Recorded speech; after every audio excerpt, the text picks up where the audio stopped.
भैरव पांडे अपनी बखरी यानी घर के दरवाजे से बाढ़ के पानी को देख रहे हैं, बढ़े हुए जल को, और उस अपने घर को देख रहे हैं कि मैं मिट्टी का घर बाप दादा ने बना के रखा था, ये बाढ़ जो है, बाढ़ का पानी जो है इसे ख़त्म कर डालेगा। क्योंकि इस बार बाढ़ का जो जल का स्तर है वो बहुत ऊंचा है। और इसी बीच में उन बेचारे को, अपाहिज व्यक्ति को वह खबर मिलती है, माने खबर मिल चुकी है कि कुलदीप और टीमल मल्लाह की विधवा बेटी फुलमतिया के बीच में कुछ संबंध है, और फुलमतिया के पेट में जो बच्चा है वो कुलदीप का है, ऐसी गांव में चर्चा हो रही है। मुखिया तो एकदम लगता है कि टीमल मल्लाह की बेटी को निगल ही जाएगा, और लोग इस बात की चर्चा कर रहे हैं। वहां गांव के नदी के किनारे, वहां पर वो देखते हैं दूर एक भीड़ लगी हुई है। पांडे बैसाखी लेकर चलते हैं, उन्हें रास्ते में पता चलता है बच्चों के माध्यम से कि मुखिया जी जो है आज फुलमतिया को, नदी फुलमतिया और उसके बच्चे को, जो कि वो जन चुकी है, फुलमतिया और उसके बच्चे को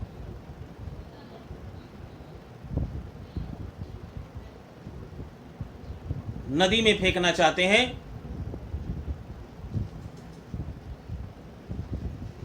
ताकि पाप घट जाए और नदी का बढ़ा हुआ जल, बाढ़ नीचे चला आए। उनका मानना है कि पाप के कारण ही नदी का बाढ़ आ रहा है और कोई दूसरा कारण नहीं है। धनसेरा चाची ने जो इन्फॉर्मेशन दे रखा है कि प्रलय आएगी, फुलमतिया जो है इतना बड़ा पाप कर रही है और उसके पाप का भागीदार बनना पड़ेगा सबको, पूरा गांव जो है इसमें डूब मरेगा। भैरव पांडे इस बात को एक बार शुरू में वो देखते हैं तो उनके दिमाग में आता है कि चलो अच्छा हुआ कि फुलमतिया न रहेगी, बांस न बजेगी बांसुरी, फुलमतिया और उसके बच्चे दोनों को जो है नदी के जल में फेंक दिया जाएगा और झमेला ख़त्म। कोई जवाबदेही या कोई परेशानी नहीं रहेगी और न ही कोई इज्जत मान मर्यादा पर कोई आँच आने पाएगी। उनको ये अभी थोड़ी देर पहले महसूस हुआ था कि बखरी जो मिट्टी की बनी है उसे बाढ़ ख़त्म कर देगी और बची खुची इज्जत आबरू उसे कुलदीप ने ये कार्य करके, ये चरित्रहीनता का काम करके उसे कंप्लीटली ख़त्म कर दिया है, पूर्ण रूप से ख़त्म कर दिया है। तो आज बनी बनाई सारी इज्जत मिट्टी में मिल रही है, सब कुछ बाढ़ के संग ही समाप्त हो जाएगा, चाहे वो घर हो और चाहे वो बनी बनाई बाप दादा की इज्जत हो। इसलिए वो काफ़ी खुश भी है कि फुलमतिया और उसके बच्चे को यहाँ पानी में डाल दिया जाएगा।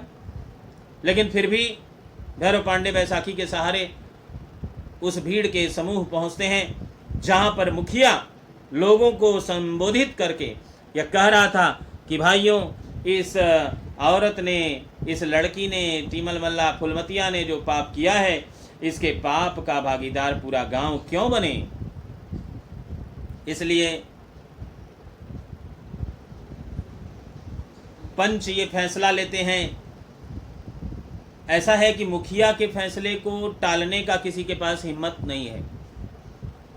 मुखिया दबंग है, पैसे वाला है, गांव में अक्सर ऐसे लोगों की दबंगाई चलती है और लोग इस पर दबदबा बना के रखते हैं पूरे गांव पर, पैसे के बलबूते। तो मुखिया जो है उन सब को दबा के रखा है, जबकि मुखिया के पाप कम नहीं है। गांव वालों में कोई ऐसा नहीं जो पापी ना हो। बहुत तरह की बातें हैं दुनिया में, क्या कोई इंसान पापी नहीं है, ऐसा तो कोई नहीं कह सकता। तो इस तरह से वो सारी बातें वहाँ पर होती हैं और मुखिया सबको संबोधित करके ये बात कहता रहता है और सबको राजी कराता है। किसी को उसका विरोध करने की हिम्मत नहीं होती और यह राजी कराता है कि फुलमतिया और उसके बच्चे को इसी बढ़ी हुई नदी के जल में फेंक दिया जाए। अब भैरव पांडे भी वहाँ मौजूद है।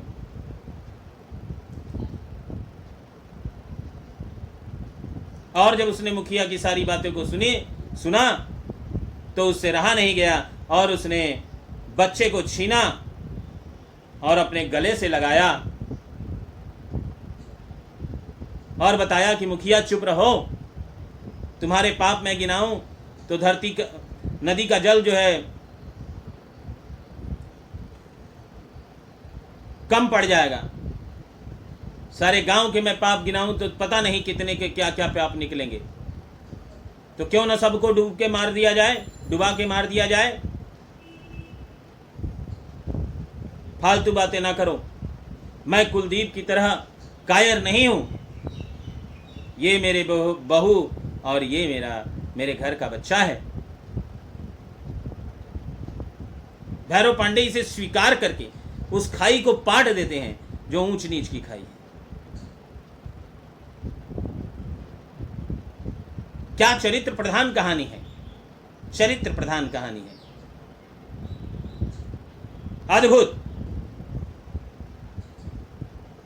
ऐसा चरित्र प्रणाम करने योग्य है।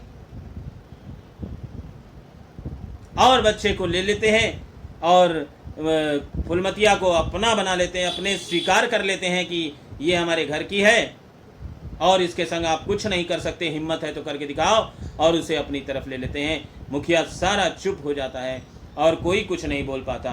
और इस प्रकार नदी का जल, और फिर पांडे ये भी बताते हैं कि देखो मुखिया, नदी का पानी ये सब धंधा करने से नहीं दूर होगा, बांध बनाइए, बांध ठीक कराइए, उसकी व्यवस्था बनवाइए तो नदी का पानी ठीक हो जाएगा।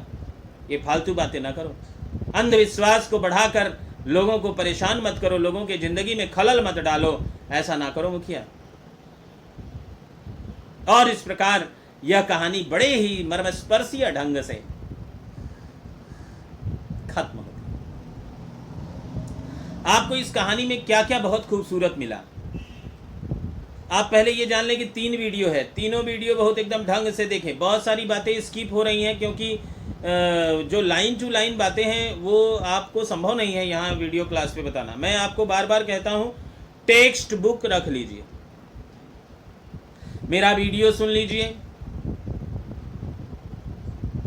और टेक्स्ट बुक को पढ़िए,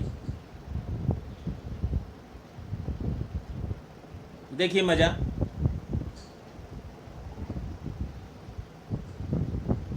ये जो दिमाग चल रहा था इतना दिन कि कर्मनाशा की हार क्या है, एकदम खुल जाएगा माथा और पूरा मामला सामने आ जाएगा और सारी बात सामने आ जाएगी। और ये आप ध्यान रख लें, कहानी में जो कुछ भी है सबका एक अपना, ये बहुत चर्चित कहानी है, मर्मस्पर्शी कहानी है, सरल सहज भाषा में लिखी हुई कहानी है और चरित्र प्रधान कहानी है, याद रखें। तो इस प्रकार आप कहानी को पाते हैं कि किस प्रकार कहानी के मूल नायक भैरव पांडे ने अंधविश्वास को भी ठोकर मारी और ऊंच नीच की खाई को भी बड़े सुंदर ढंग से पाट कर कहानी के उद्देश्य तक पहुंचाया। डॉक्टर शिव प्रसाद सिंह जी जो कहानी का उद्देश्य बनाए रखे थे, उस कहानी तक उन्होंने, उस उद्देश्य तक भैरव पांडे ही है जो कहानी को पहुंचाते हैं और कितने सुंदर ढंग से वो पहुंचाते हैं। आज ऐसी हिम्मत, भैरव पांडे की हिम्मत हम सबको करनी चाहिए, हम सबको भैरव पांडे जैसा साहस रखना चाहिए। एक अपाहिज व्यक्ति के माध्यम से साहस दिखाकर हम लोगों को लेखक ने एकदम जड़ दिया है कि आप अगर ऐसे कायरता के कोई कार्य करते हैं तो इस अपाहिज से सीखिए।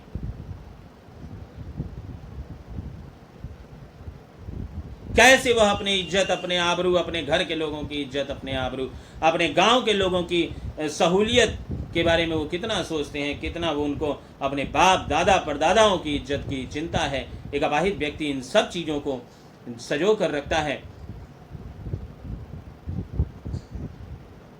माने मेरा बार बार ऐसा कहने का मतलब सिर्फ इतना है कि एक जो पूर्ण समर्थ नहीं है, पैर से लंगड़े होने की बैसाखी लेके चलते हैं भैरव, फिर भी उनके अंदर वो सारे जज्बे मौजूद हैं जो एक आम इंसान में होने चाहिए, बिल्कुल होते हैं। असमर्थता उनका कुछ बिगाड़ नहीं पा रही, पैर का ना होना उनके जीवन में रोड़ा नहीं बना है, वो हर काम करते हैं। उन्होंने बाप दादा के मान मर्यादा, इज्जत, गांव सबको बचाया और इस कहानी को बहुत सुंदर ढंग तक, उद्देश्य तक पहुंचाया।